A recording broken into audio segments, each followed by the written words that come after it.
Paano na lang kung isang araw, ang taong pinangakuan mong makasama ng habang buhay ay ayaw ka nang makasama pa? Talagang naramdaman ko na may kulang, alam mo yung parang may butas sa puso mo na hindi kompleto. Lahat ng maaaring kainggitan ay nakay Rhea na.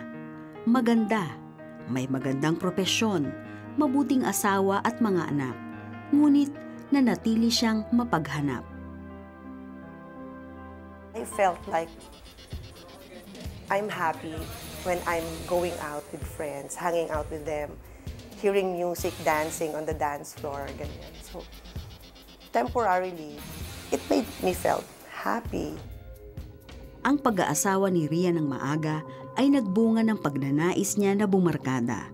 Sa halip na mas maglaan ng maraming oras sa kanyang asawa at mga anak. Hindi batid ni Rhea na ang pagsunod sa mga pansarili niyang kagustuhan ay nakakasakit na sa kanyang asawang si Art. Yung kumbaga parang nakakalalaki ka ng ganon, pero hindi ko malalaman kung ano yung problema mo kung hindi mo sasabihin.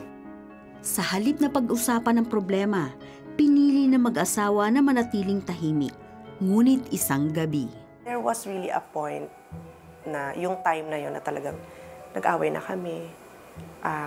Sobrang first time ko rin lang siyang nakita na talagang galit na galit, nagtaas siya ng boses, ganyan.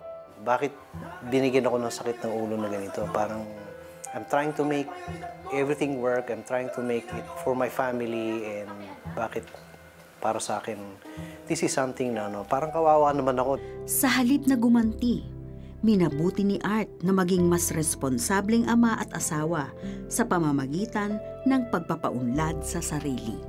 Mas lalo ako na-challenge actually to bring out the best in me, and hindi siya satisfied sa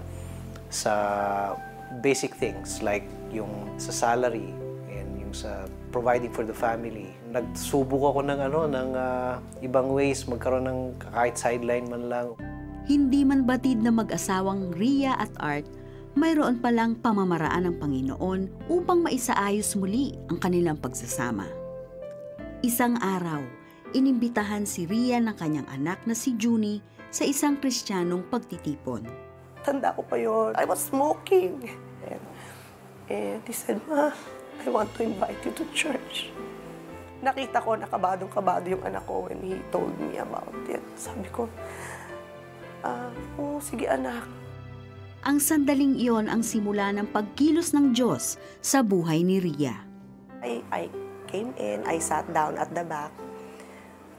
Yung preaching niya, that was my situation at that time. And hindi ko talaga napigilan.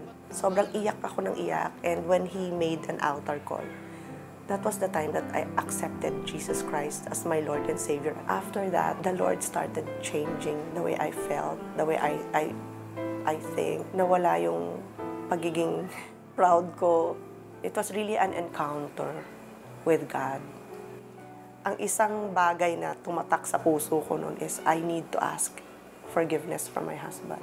Sabi ko, so I want to ask forgiveness from you for the bad things I've done before, that I hurt you, na sobrang nasaktan kita. Alam mo, sabi ng husband ko, sabi niya, "Ma, wala ka nang dapat i-ask sa akin na forgiveness because I've forgiven you a long time ago." Sobrang iyak ko. Sobrang iyak ko sa kanya kasi bait-bait niya.